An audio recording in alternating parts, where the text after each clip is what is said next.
For large-scale operations, this can easily total in the hundreds of thousands of dollars. New lighting, HVAC, dehumidifiers, heat curtains, controllers not only can cost a fortune, but are expensive to operate. This is just the unfortunate reality of running a grow facility, but not anymore. If you've heard of a company called Green Rebates, then you already know what I'm talking about. Green Rebates changed the entire indoor cultivation industry seemingly overnight. They are the leading rebate and incentive management company in the US, and their sole purpose is to get you paid for the purchase of new grow equipment. Not a loan, real cash paid to growers. To date, Green Rebates has put more than $75 million back in the pockets of growers all across the nation. It doesn't matter if you've just purchased new equipment, are planning an expansion, opening a new facility, or maybe even just waiting for the economy to turn around before making any purchasing decisions. If you're a grower, you need to call the team at Green Rebates. They run an in-depth review of your facility to find all applicable equipment and energy rebates, and can connect you with every leading product manufacturer to find the right fit for your needs. Then they show up with a check. It won't cost you anything to find out how much money is being left on the table. Money that you can use to grow your business. Call Green Rebates, tell them you heard about them on the Cannabis and Tech Today podcast, and get ready to get paid.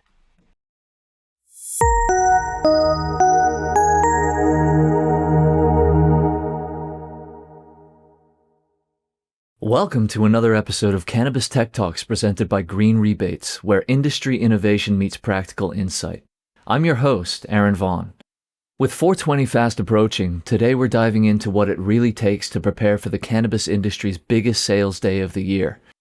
Joining me are two experts on the front lines, Zach Santarsiero, CMO of CannaPlanners, a creative agency specializing in cannabis branding and digital strategy, and Brendan McKee, co-founder and COO of Silver Therapeutics, a multi-state operator known for its community-first retail approach. From cutting through the noise with data-driven marketing to managing inventory and staffing for a surge in demand, Zach and Brendan are here to share their playbook for a record-breaking 420.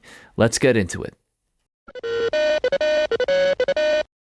Hey guys, thank you so much for joining me today. I'm super excited to speak to you and talk about the busiest time of the year, the most wonderful time of the year in the cannabis industry, 420.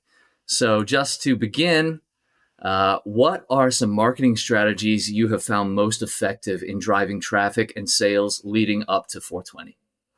I guess I can start. When it comes to driving traffic from Google, specifically to the website, one of the most important things to consider is just having a landing page optimized for the keywords people are going to search for. So, people are aware that around 420, retailers have special deals. They have, offerings and bundles and things that might not be available for the other time of the year. So they're searching in Google things like 420 deals near me, right? So you want to have a page on your website that can show up when people search for that tells customers everything they can expect.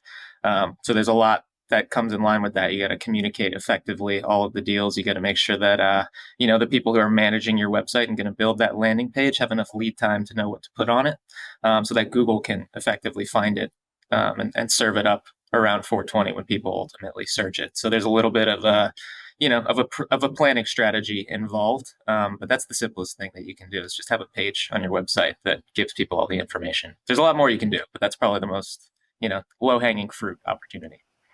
Right, awesome. So yeah, a lot of SEO magic. What are some of those keywords? What are people searching around this time? Like I said, 420 deals. They know specifically that things are a little bit different for 420, and they want to know like what deals those are.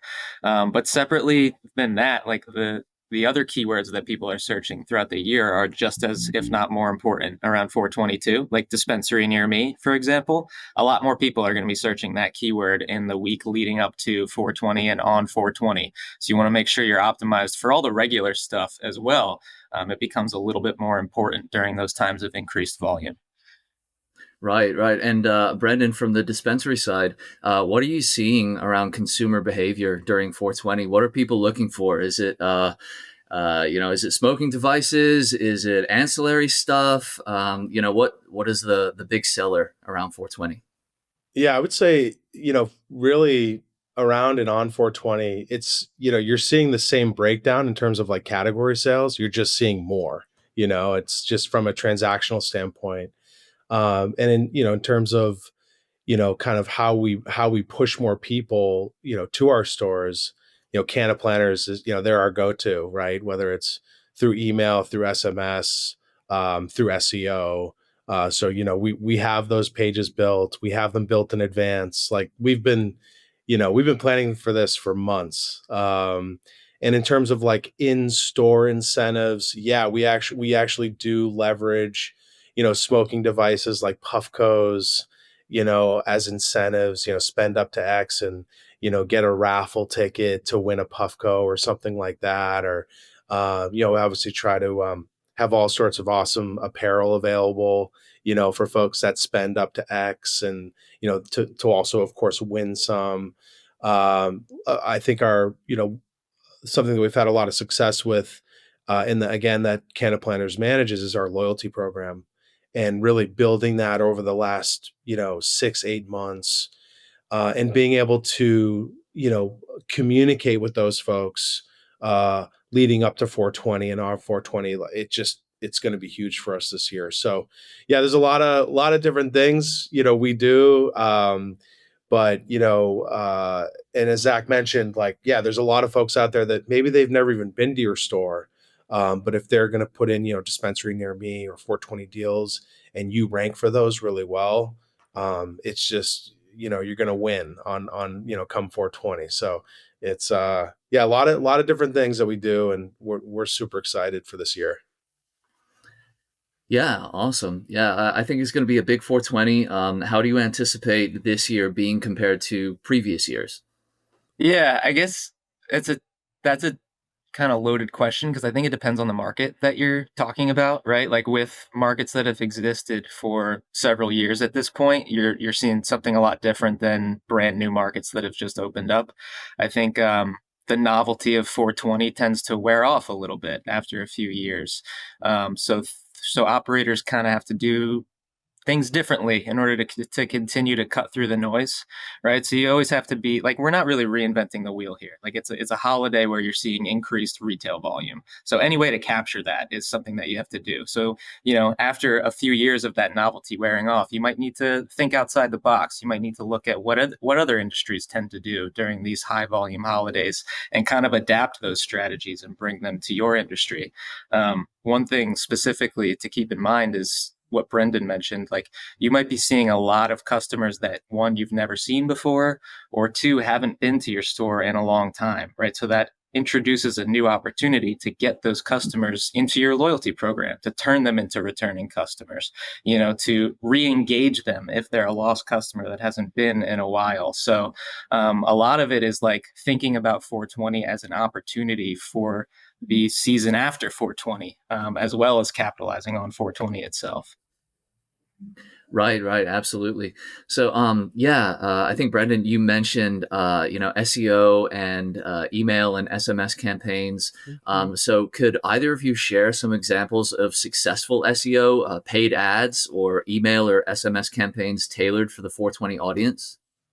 I can certainly speak to, some of the emails and SMS and kind of deals and promos that have been really successful for us, that of course, again, CannaPlanners, really facilitated and ran with. But, one particular one I remembered was we did free weed for a year, which, That's a great deal. yeah. Yeah. It broke out to, I think we were going to do like an eighth a week or something like, that was kind of the breakdown we had. And we got hundreds upon hundreds of entries. I mean, maybe even when you combine them between states, like probably thousands. Yep. And that was awesome. Like, that was just so cool to see. Um, given regulatory issues, you can't always do that. Like, it depends on the market or markets you're in. So you have to be cognizant of the types of things you're offering, and in what states relative to the states you operate in. So it's a little bit of a dance. Like, each state for us is a little bit different about, regarding what you're allowed to do and what you're not allowed to do. So, and again, CannaPlanners, even though their job isn't to be your compliance officers. They do a wonderful job of putting guardrails up, and making sure that what we're sharing is allowable and compliant.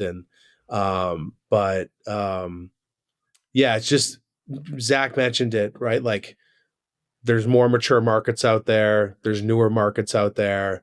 So behaviorally, you're going to see like a big difference market to market, I think, on 420. We were one of the first to open back in 2019 on the adult use side in Massachusetts. And it was very much, you build it, they will come. That just doesn't work anymore. So you really need to have a robust, digital strategy, loyalty strategy. And as Zach mentioned, like, we view 420 as an opportunity to win over new customers, or win back older customers. So it's really like you can make it stretch beyond just the 420 event. You can bring in a lot of revenue for the long term if you do it right. Right, right. And who doesn't love free weed? I mean, that's the best marketing campaign I've ever heard of. Um, but I speaking think of the that, free weed campaign, Aaron, is like a really good specific example of like thinking outside the box and like throwing spaghetti at the wall to see what sticks. Obviously, that's some high quality spaghetti, so a lot of that stuck. With that being said, like Brendan hit on another more generalized campaign idea, which is the win back campaign. So like that's one of the most effective campaigns that you can have, and like segmenting properly in order to make that win back campaign, perform to its highest ability is really important. So like we leverage Alpine IQ on behalf of Silver Therapeutics. And one of the cool things in that platform is customer life cycles. So you can see based on a customer's purchase frequency, if they're Alpine IQ has different categories. If they're chilling, or if they're active, chilling, or absent, I believe are the three categories. Active means they're coming within their regular purchase frequency. Chilling means they might be coming, they're falling a little bit outside of that purchase frequency. So if they usually come every 2 weeks, maybe they haven't been in 3 weeks, something like that. And then absent is like, I think they're within 2 to 3x outside their normal frequency. So if they usually come every 2 weeks, it's been a month or so, you haven't seen them. So, developing different campaigns to hit customers at those different segments, and then having, offers or different incentives to bring customers back that might be a little bit more aggressive depending on where they fall in that scale is a really effective way to bring them back to the store too. So, segmenting in an intelligent way based on those customer experiences to bring them back and keep them coming back is a really important thing leading up to 420 to make sure you have those automated campaigns optimized and set up. sure, yeah, and a super simple way of breaking it down as well. So active, chillin, and absent. That makes it easy for everybody to understand, and you gather a lot of great data from it as well. So talking about discounting approaches, with something like a free weed campaign, how do you uh, how do you effectively do that without affecting margins too much, and how do you approach discounting during 420 without compromising profitability? Great question. It's very much a dance. We, just speaking specifically to us, right? We have our own branded products, which, as you can imagine, we have a little bit more wiggle room on, right, for margin. So, pushing our in-house branded products a little bit more aggressively on any sort of specials or discounts or bundles becomes a little bit easier for us. So, that's certainly something to look at. The other, because we've been doing it as long as we have really good relationships with our wholesale partners. So we'll a lot of times say, hey, listen, like, we're really going to push your products, leading up to 420, really the whole month of April and beyond. What can you do for us on pricing, right? If we commit to purchasing a certain amount, or we have a certain amount of traction with the SKUs we carry, is there an opportunity for a discount, or almost like a rebate, or like a future discount on order? So it's a little bit of a negotiation, kind of in the back of house, so to speak. And then also digitally, like, as we're all aware, like there's really good, strong brands out there that are getting more search, that we want to leverage as well. Like if we're, if you look at some of the larger MSOs like a GTI or, they have these brands that I think people really enjoy, Rhythm Carts or Incredibles or so like, leaning into brands that rank well, perform well, and also are really cost effective for you as an operator. It's not a special sauce or a special equation, but there is a lot of work that goes into, to your point, making sure you're not discounting so much that it's hurting you, and ultimately the hope and the goal is that you have so much volume that any sort of additional hit on margins, it doesn't really matter because you're just pushing so many, so much inventory. Right. And that's why Right. the strategy, right, shouldn't just be to discount products so that the customer has that one purchase that's discounted, right? Like it's more of a customer lifetime value strategy where you're trying to retain that customer for, the next year or years to come. So like ideally you're kind of setting them up for a discount now so that, they can continue to be a customer down the line. So it's kind of like an investment in that sense. Um, yeah. The the other thing, the day on which 420 falls is very important, right? Like It's true. it's falling on a Sunday this year, which is Easter Sunday. Easter Sunday. And which is, I think anytime it falls on like a Friday, Saturday, Sunday, it's advantageous. Those are typically your busier days anyways. But if it's not, right, if it falls on like a Tuesday, you need to be doing 420 specials the 3, 4, 5 days before. Like you need, because a lot of people want to get their goodies prior to 420 so that on 420 they can just kind of chill, do their thing, especially when it falls on a work day.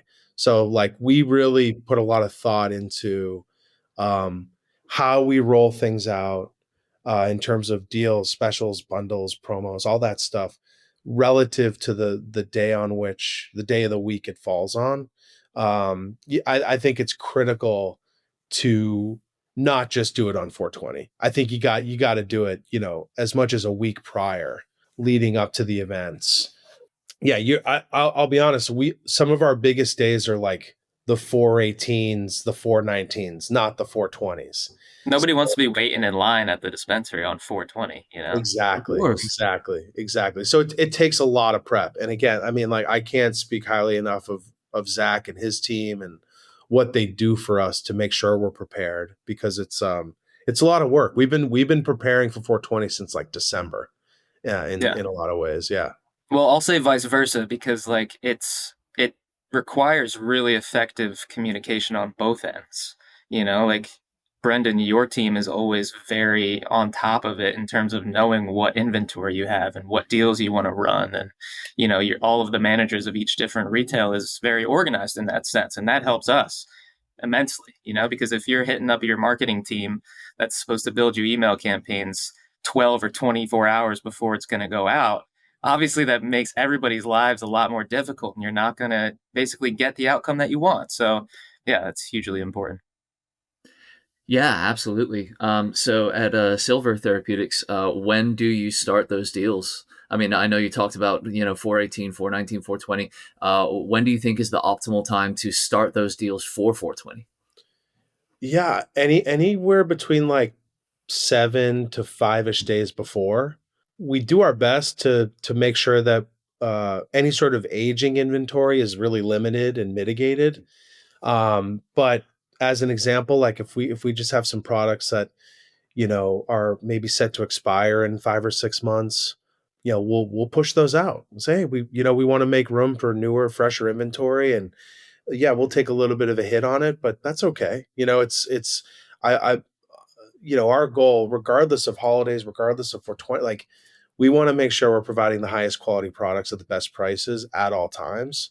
420 just becomes an opportunity for folks to get a little bit of a better deal, you know. But yeah, I would say like you should at least be ramping up 3 to 4 days prior to 420 in terms of, deals, specials. And it doesn't always have to be cannabis products either. They can, like you said, they can be, bongs or, Puffco devices or apparel. We're doing we of someone over the weekend won Celtics tickets from us.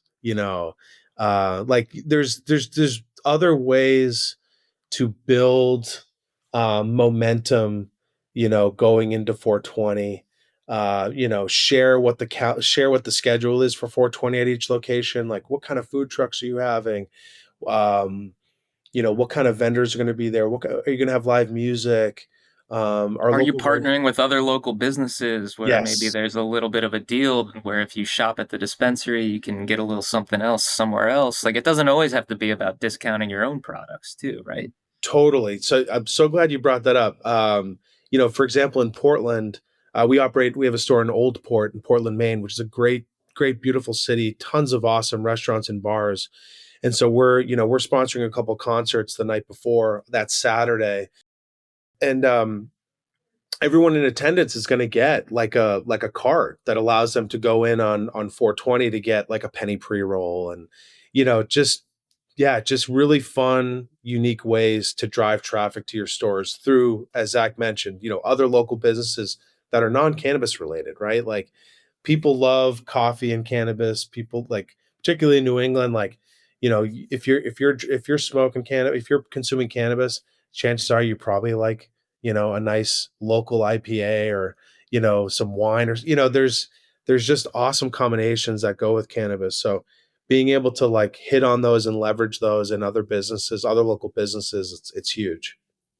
Definitely. And have you found that those local partnerships have translated into enhanced customer loyalty and brand reputation? And do you have any examples of that? For sure, for sure. So just again, just to use Portland as an example, just it's fresh in my mind. We have like a hospitality discount, right? So any hospitality workers in frankly in Maine, right, in Portland, in Maine, they get a discount anytime they come in. Because it's hard, being a waiter, tending bar. It's not easy, and we know that our products can make it a little bit better. So we do all sorts of local discounts, hospitality discounts, teachers, military. We really do our best to extend discounts to emergency workers, all those types of folks. Yeah, absolutely. So going back to compliance, I know that you're saying, you're not a compliance officer, but obviously, on the marketing and the website of things, you do have to be aware of compliance issues. So given the stringent marketing regulations in the cannabis industry, how do you navigate compliance while executing impactful promotions, 420 and beyond? And I guess this is mostly for you, Zach.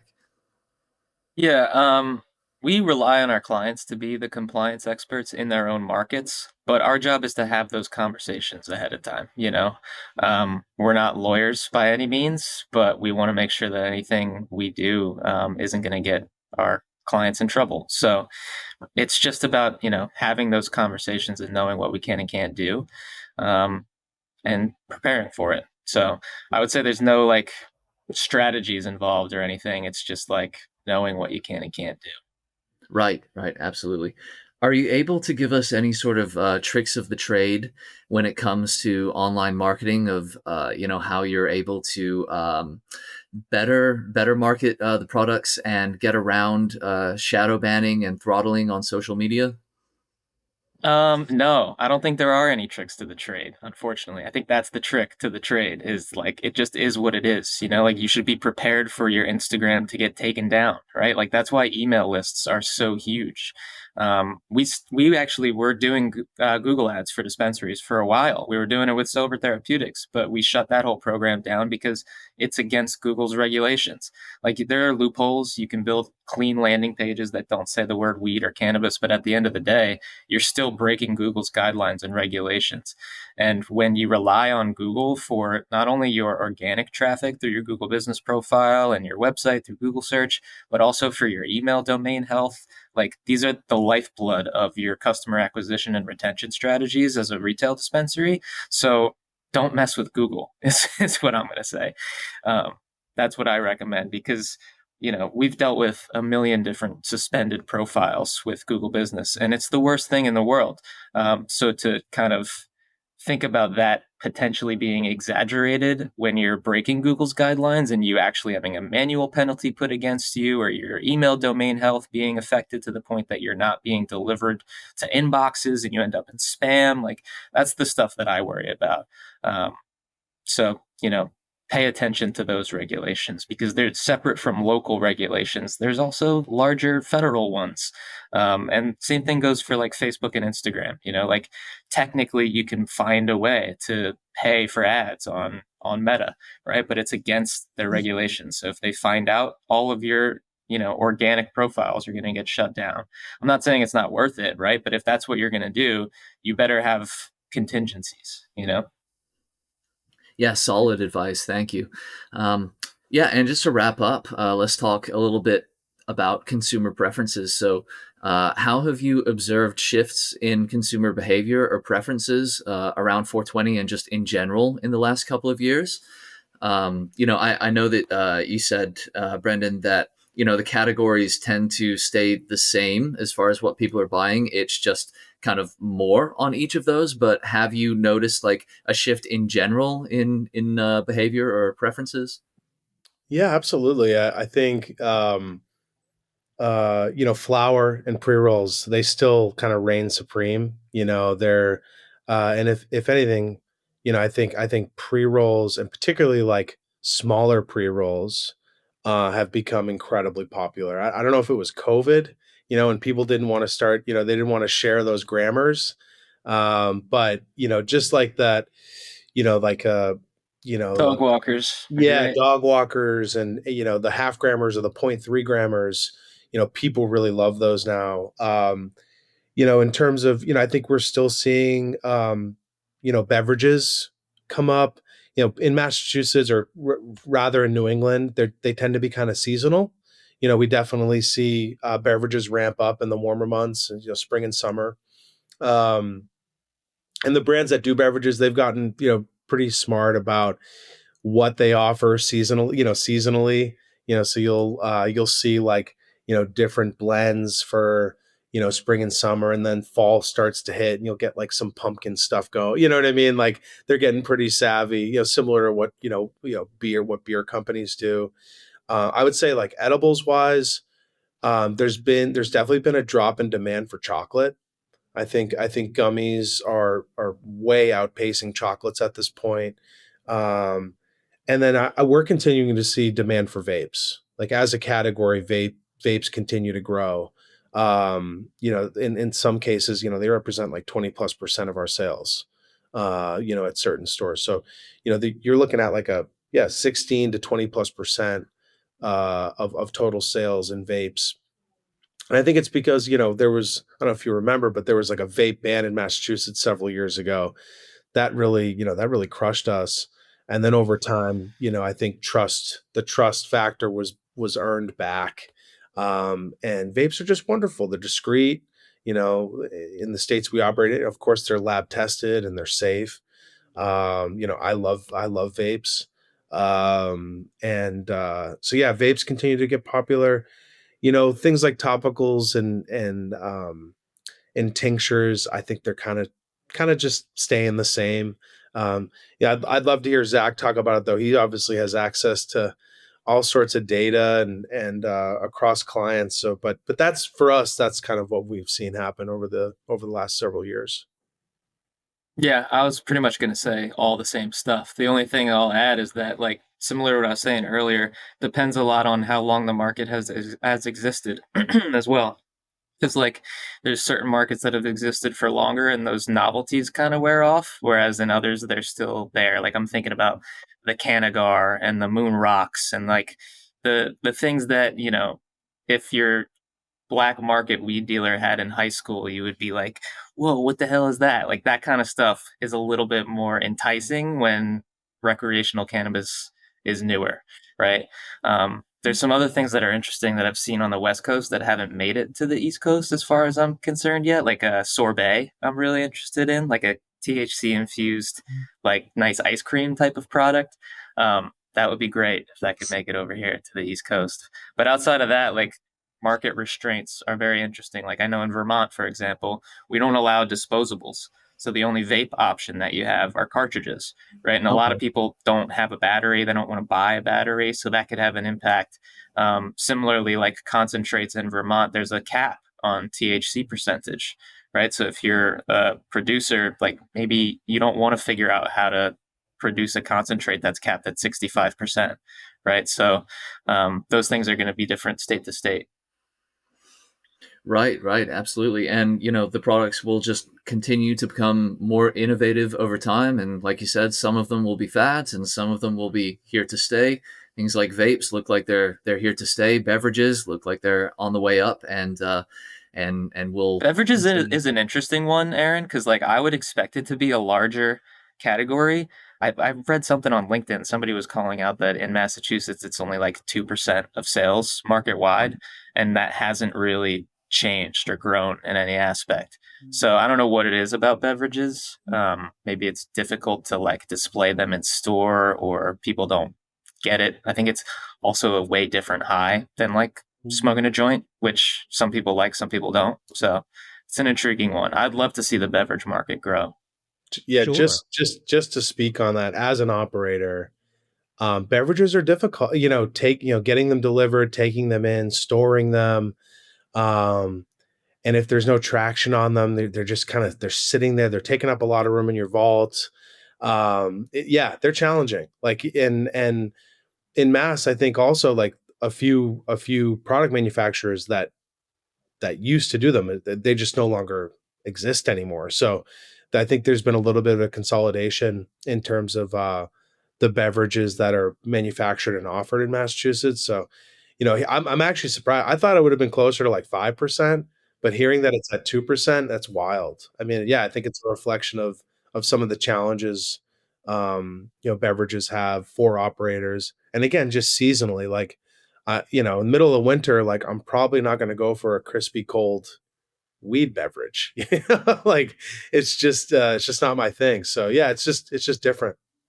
It's so new as far as cannabis goes to be able to drink it as Yeah. well. I feel like people are just like, what? I can do that? And I think like when you think about consuming something that is going to get you intoxicated, like a beer or something, there's like staples that have existed in the industry forever. Like you think of Budweiser, like that doesn't exist in cannabis. So I don't know, maybe a little bit of it is like consumers are just confused or there's like a lack of trust in brand because it's just such a different thing. So I'm interested to see where that goes. Yeah, it's a very interesting space to watch. And I'm very surprised that you say only 2% of. Don't quote me on that. I gotta go Okay. look now, but that's what I saw. So I But gotta even think. anything from 2 to 5, you would expect it to be a little bit Right. more than that. But yeah, definitely a very interesting space to watch. But like Brendan Well, said, flower and pre rolls. Every single dispensary that I look at in terms of their online sales, that's the majority by far. right. Well, that's the tried and true, right? I mean, whether Yeah. you're rolling it yourself, or you're having somebody roll it for you, or a machine roll it Right. for you, that's the way people have been smoking for millennia. So I don't think that's going to go away anytime soon. All right. Well, thank you so much, guys. I think that wraps it up. Where can we find you? Let us know your website and your social handles so people can check you out coming up to 420. Sure. I'll start off. CannaPlanners.com. I'll give our little spiel. So we're a full service web and marketing agency.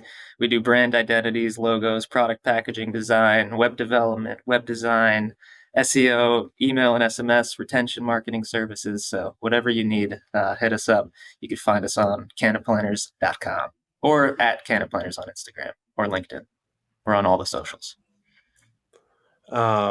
Yeah, no, I love buying URLs, so we have about a million. But silverthera.com or silvercannabis.com or alwaystakethehigh road.com. We got them all. So yeah, that's where you can see, our company, what we're about, who we are. Yeah, we operate in Maine, Massachusetts, Vermont, New York, and we hope to also operate in Minnesota, New Jersey. So we're expanding. But yeah, in terms of social, we've had about 30 of our handles get canceled. So we recently just had a couple, you know, basically we launched a couple more. Um, their names are escaping me because they're that fresh, and I don't manage social anymore. But I'm sure if you go to our website, you can tie back to them. And yeah, we're a locally owned, New England based cannabis retailer, and uh, we love the communities we serve. We love our team, and just want to, we have one of the highest retention rates out there in terms of team members. So I think we're doing something right. And again, just want to shout out to CannaPlanners. They do so much for us day in and day out, and they're critical for our 420 and beyond. So yeah, it's just been such a pleasure, Aaron, and really grateful for your time and being able to share our stories. Thank you so much. It's been great talking to you guys, and I look forward to checking in soon. Take care. Awesome. You too. Yeah.